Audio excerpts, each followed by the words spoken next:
Welcome back to Keeping It Green. Today we are at Karma Farms, a 32-acre property owned by Nancy Beaver and co-creators Beth Bema and Lisa O'Keefe. We'll be learning about their plans for the property and the process of the things they've already done. And for those watching with similar properties or even smaller acreage, today you'll be learning something for your situation too. So Nancy, can you tell us a little bit about the property? When we were looking for a place in the country, my husband was looking for somewhere to hunt and somewhere near water for our dogs. And I was looking for a place similar to where I grew up, where we could have all kinds of plants, fruit trees, and that I could share it with my family. It used to be a dairy farm, is my understanding, and when we bought it, it was a horse ranch, and they had riding trails through the woods. And we've done a lot of work with cleaning it up. We have a lot of old outbuildings and that sort of thing, but recently we've been working on making the most of the acreage as far as what will grow well here and that sort of thing. So that's been my focus. And that's where Karma Farms came about, as we all have a similar vision. Can you tell us about yourselves, Beth and Lisa, and your vision for the property and how you guys are working together now? Let's start with you, Lisa. Oh, as far as a vision for the property, well, I think, yeah, it just kind of all happened that we have very similar interests in, using as much of our own resources and the land's resources as far as feeding our families, staying in good health, using herbs and fresh vegetables as much as possible rather than having to go to supermarkets all the time. And, the more natural, the better. And we realized as we started talking about this that we all have this common vision, and I don't know, it just kind of started snowballing. And yeah, we're just kind of seeing what works and what doesn't. Well, I think we found out that we share a passion for gardening, for nature, for the land, for self-healing with the land, and for sustaining ourselves in every way with the land. And I guess we didn't realize how in tune we were with each other on that until just this past year. And so we've taken what steps we've been able to so far to learn more about what we need to do to make this a cooperative, a self-sustaining cooperative, and include extended family. And looking at way down the road with not only feeding ourselves, but with keeping ourselves healthy with different herbs and plants, perhaps beehives, perhaps an orchard, berry orchards and apple orchards, and even the possibility of a green cemetery. So that's where we're at right now. That sounds amazing. So what resources have you looked into to help you with this process at this point? Have you visited any other places or found any agencies in the community that have resources for people looking to develop land and maybe use it as an economic source of income? Who would like to answer that? Yeah. You? Well, Moses has been a great resource so far that we found out about, and we went to a workshop for that with a herbal expert. That was amazing. The three of us sat there, and she started talking about how she uses herbs for her children, and we looked at each other and we were all teary-eyed because we all have done that, looking for the natural remedies for our kids.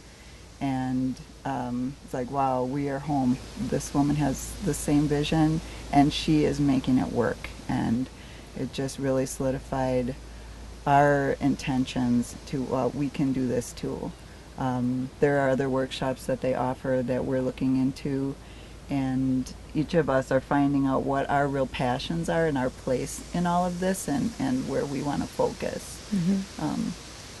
You should talk about some of your classes that you're taking Oh, online yeah. for herbalism. Oh, Yeah, I guess that's my main interest is herbalism and how to get back to nature as far as our healing, because in my own experience, modern medicine is why I'm sitting here today, but then you're left with chronic pain and all these symptoms that, affect quality of life. And what's really helped me heal that and remedy that has been getting back to nature and, cutting out processed ingredients and just eating as much whole food, as possible. And so I'm learning a lot about that and about wildcrafting and just using what the land provides for us.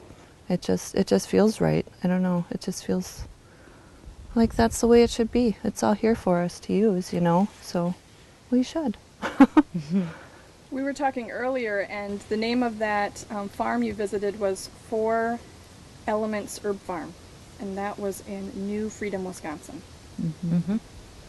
Yeah, the other place we visited, we went to the International Crane Foundation in Baraboo because the woman there, Ann Lacey, has done a wonderful job with Prairie Restoration, which is another thing we're interested in doing out here.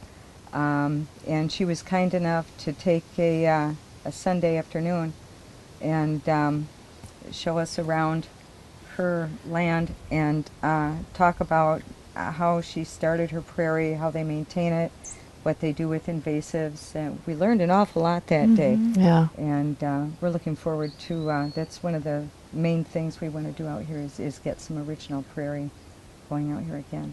And everything we do, we want to do it as organic as possible, chemical-free. I've always been sensitive to chemicals, and I get migraines. And since I started eating organic and really limiting anything to do with chemicals in my environment, I don't have migraines anymore. And with the cost of organics and the limited availability in this area, growing it yourself is the way to go. You mentioned having family members come out here. Is there any thought of bringing in other people to come in and use the property for things, learn new things? Do you have any idea of those options? That would be a therapy program option. I'm a recreational therapist. That's what I went to school for and got a degree in. And I get very excited about teaching. And we'd love to get kids out here and work with animals and the gardens and even older adults or other populations for that matter. This is a very spiritual, therapeutic environment out here, and you don't have to spend more than several minutes coming down the drive and getting out of your car, and it's just and that's a wonderful thing to share.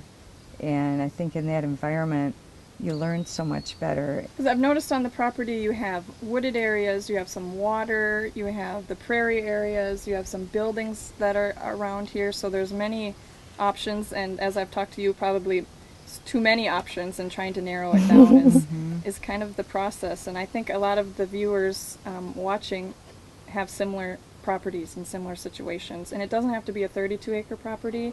It might even be a 5-acre property, and what do we do with it, and how do we get enough people to help with the property, and is there other family members involved? And so I think this is a great property to have our viewers visiting.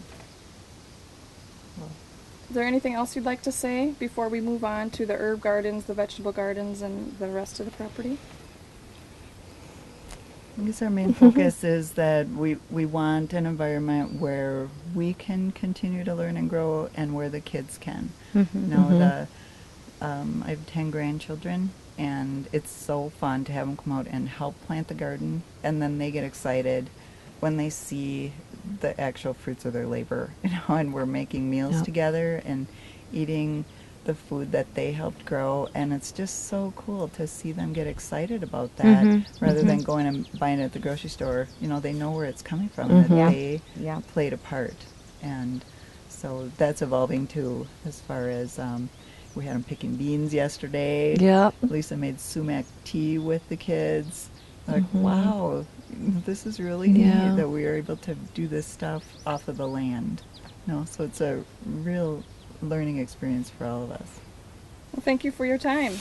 Well, Lisa was talking about how she likes herbs and all things nutrition, and so we're here right now at a garden that she created at the Karma Farms, and it is a beautiful herb garden. You want to tell us about how you created it and maybe what's in here? Anything you'd like to tell us? Yeah, it's the first time we've really had the herbs in a separate area on the property, and so we just wanted to see what we could get to grow here because it's kind of sunny and herbs don't generally love that, but it looks like everything in here is pretty happy, which is nice.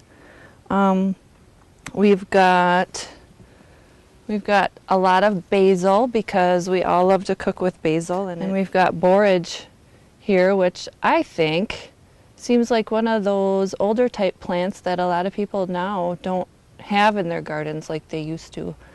And it's pretty good for you as far as a medicine. The flowers you can eat and they kind of taste like a cucumber. So you can put them in salad. Yeah, they're good. The bees love it. The bees love Oops, it. I lost one. They do. And another reason they're in here is because they get taller than like the parsley and the cilantro, and so they give them a little shade because they don't really love the sun as much as the borage does. And they harbor a lot of good bugs that Beneficial insects? Yeah, beneficial insects, and so they keep away some of the pests. And the mint too that we have down here is to keep out any pests because they don't generally like the mints. So, and sage. We have a lot of sage over here, which is good medicine. Actually, I've read that it can help with asthma and with cold symptoms, and yeah, people have made cough syrups out of it. It's antibacterial.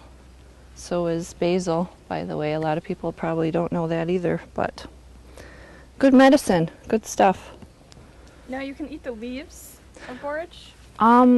I think you can eat the leaves. I have read that they have really low concentrations of, it's not a cyanide, but it's like a cyanidin, but very low concentrations. But I mean, people put the leaves in salads too. They're kind of fuzzy though, they're hairy, so I'm not quite sure how those are used, except maybe in tinctures or something like that, but Yeah, I've heard of them used in salads. I know people who eat them just as like an addition to salads. yeah. And as when you mix it with other things, then you don't get so much of the fuzziness Yeah. on the leaf on it. But it tastes like cucumber. Yeah. Yeah, Okay. it's a neat plant. So basically these are all edible in Yep. some fashion. Yeah. And all have kind of like a nutrition or medicinal quality. Mm-hmm. Do you think this size of a garden is what you're going to stick with? No, we have a lot of herbs that we didn't plant this year, like rosemary is one that all of us use a lot of. We don't have any lavender out here. Some of it we started from seeds, and then the seedlings just didn't transfer really well. And so those will be ones that we'll be maybe bringing up a little bit differently, or just starting with plants rather than seedlings, because then they might be a little hardier. But yeah, definitely bigger. I don't know. It's our test year, so I think every year we'll figure out what works and what doesn't, and expand on what works. Yeah, it looks great. It looks very healthy. And in a minute, we'll be moving to some vegetable gardens. And these bees that we see here, I'm sure, are assisting with all the cucumbers and the pumpkins and the gourds and other things that are on the property. We're with Nancy in one of the vegetable gardens. And Nancy, can you tell us about this vegetable garden? Is it the first year? What do you have in here? This is the first year for this area. We were very enthusiastic when we went shopping for seeds and plants, and we had so many that we planted the one main garden, and then I started a different one because we needed more space. So we found out this was really nice dirt over here and tilled it up, pulled everything out. It's the first year for it, so it's doing really well considering it's the first year, and it was kind of a quickly put together thing. But I needed a place to let the trailing plants grow, and I planted pumpkins and squash all the way around the outside, and I'm encouraging them to go out in the field We have jack-o'-lanterns back here for the kids, and the pie pumpkins over here. And then the squash, I planted a few squash and then found out in my compost, because I save and make compost, save all my scraps, and found out I eat a lot of squash, because a lot of squash plants came up in the garden when we tilled in the compost. So I kept rescuing squash out of the garden and putting them in here, and they're doing great. I have a real variety, but they had some bugs on them, and Lisa did a brilliant thing. She found out online that some people use radish tops and grind them up and put them on cucumber beetles, and we did that, and it's worked great. We were amazed at how many. There's a few in there yet, but they were going crazy when we first discovered them, and that really did work. So those are the types of natural things we're looking for. Well, let's move down the aisle here, and you can tell us a little bit more what's growing up the trellises, what's in between us. Here you have potatoes.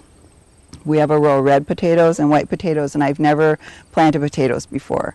So this is a new adventure for us, and my grandpa used to grow a lot of potatoes, and it was always a treat to get huge bags of potatoes from him. So it feels like, I'm doing something my grandpa would have done, and I'll see how I do at it. But so far we're doing great. They're coming up nice. I accidentally pulled up a plant one day thinking it was a weed, and there were little red potatoes on there, and I thought, this is really cool. So they're doing well.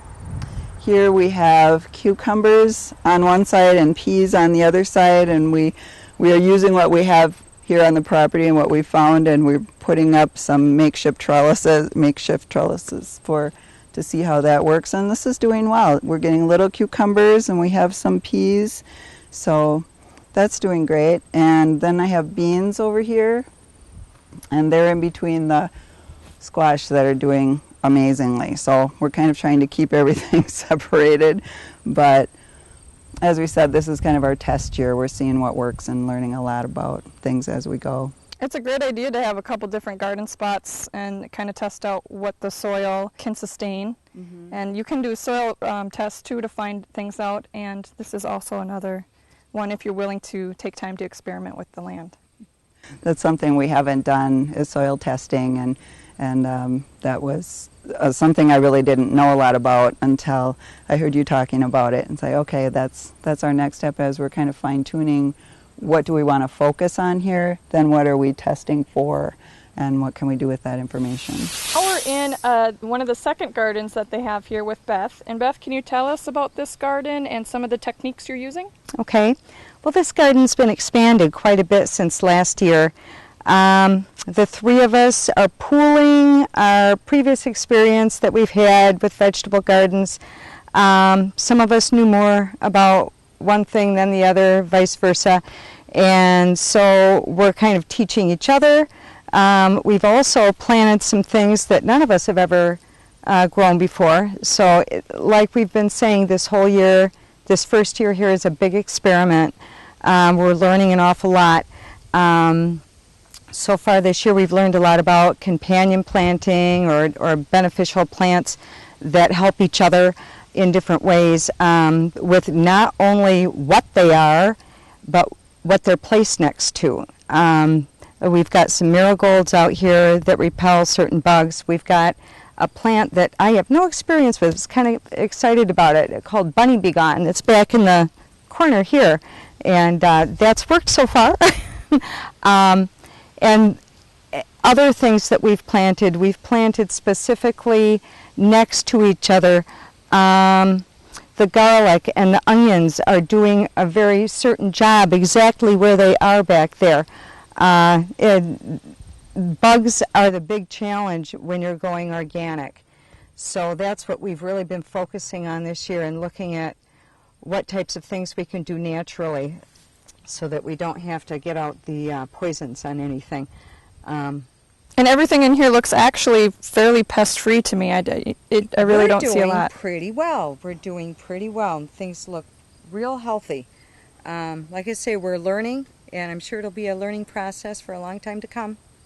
But we love what we're doing. This is what we love. Do you have any words of advice for anybody who has some property and are overwhelmed, maybe? Well, that's the thing. all of us, when we first started coming up with ideas, were overwhelmed with our own ideas, and we decided we've got to start somewhere with this.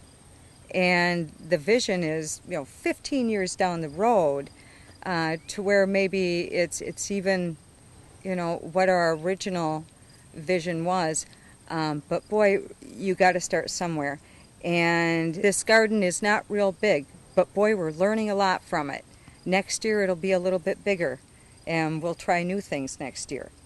So just get started. One of the ideas that I've heard you say about this place is not only to grow food for your family and yourself, but perhaps to sell produce out, herbs maybe, Yeah, sure. Yes. and also to have services here in the property. Yes. So yes. those are some ideas that you're working Those are much with. bigger ideas that we're nowhere near attempting at this point. But we'll get the vegetable gardens down pat, and then we'll slowly move into other things. If people want to get in touch with any of you three, perhaps we'll put up some contact information, and you can work That would be good. with other people who are just starting out like this. I think it takes more nerve than anything, because there's plenty of information online. There's books.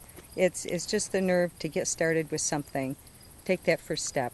What would you say is the thing that kind of was overwhelming in this whole process? Was it money, time? Well, can you talk about that? Yes.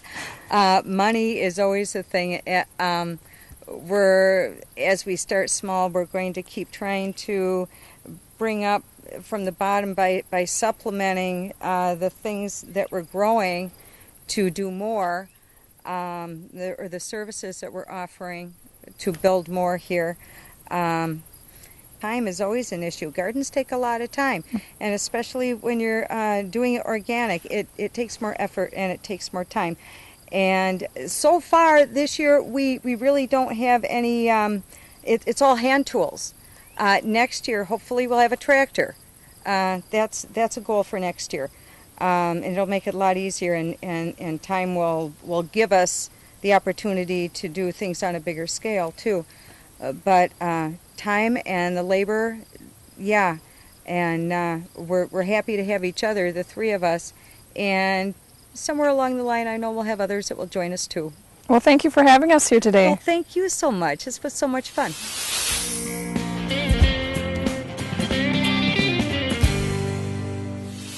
There are two kinds of elderberries in Wisconsin, red elderberry and purple elderberry.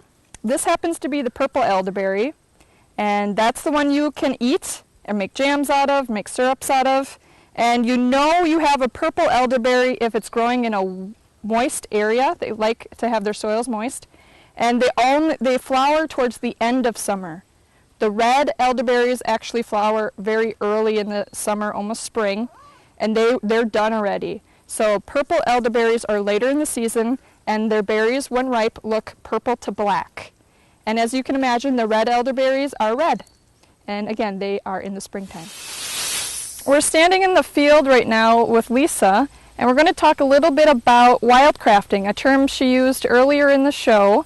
And Lisa, can you tell us what wildcrafting is about? Yeah, wildcrafting, from my understanding, is looking just in the wild land around you, and there's all kinds of medicine that, a lot of people, I think I just read somewhere that it's only taken 2 to 3 generations for a lot of our medicinal plants to really become more like weeds, because everybody wants green lawns instead of medicine growing in their yards. But out here we've got, this is a mullein plant, which has all kinds of medicinal uses, from the flowers, which you can make into a tea, and the leaves are used for asthma or respiratory. Actually, they used to use them for horses that had, like racing horses that had breathing problems, to help calm their breathing, their labored breathing. The roots can be used to make a tea that is good for treating incurable back pain, which is going to be my experiment here, because I have incurable back pain. You can cut that out. And this is good for when you don't have any toilet paper around. It's really soft on the bum. It is soft on the bum. It is. But white plant is what my dad would call it. Yes, that's what a lot of people. He would love to see that on TV, by the way. So in this, Welcome, Dad. so in this property, there are other plants. Could you list a few other ones that you've noticed, that you've learned about, and maybe rather than mowing this, maybe you'll keep them? Yeah, we'd like to definitely. I mean, that's what was really neat about the Prairie Restoration information that we got, because there's all kinds of wild raspberries around here. There's nettle, which is good for, you know, teas, for your hair. There's mint everywhere. There's catnip everywhere. Both are, you know, real calming herbs. I see the beneficial butterfly weed around here, milkweed around here for the monarch butterfly population. Encourage that to grow. Gonna save the seeds every year and see if we can get it to kind of go where we'd like it to go too. So yeah, there's also primrose, which, you know, most women especially are familiar with primrose and the oil and the benefits of primrose oil. So yeah. And I see you had some elderberries over by the first garden that we looked at. Yep, elderberries, which if you look in your cough syrups, especially like a homeopathic store or organic or herbal, elderberry is one of the main ingredients in cough syrups and lozenges because it's got soothing properties on the throat. So yeah, good for coughs. And who knows what's in the woods, right? We haven't even ventured into the woods to look around. There's all kinds of stuff we don't even know yet. So this has really been a neat adventure. Just this year we've learned so much. So yeah. Well, good luck on your continued journey with finding out what this land holds. Thank you. It's exciting.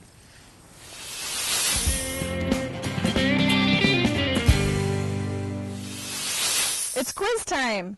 Tell us what this plant is, and we'll send you a prize.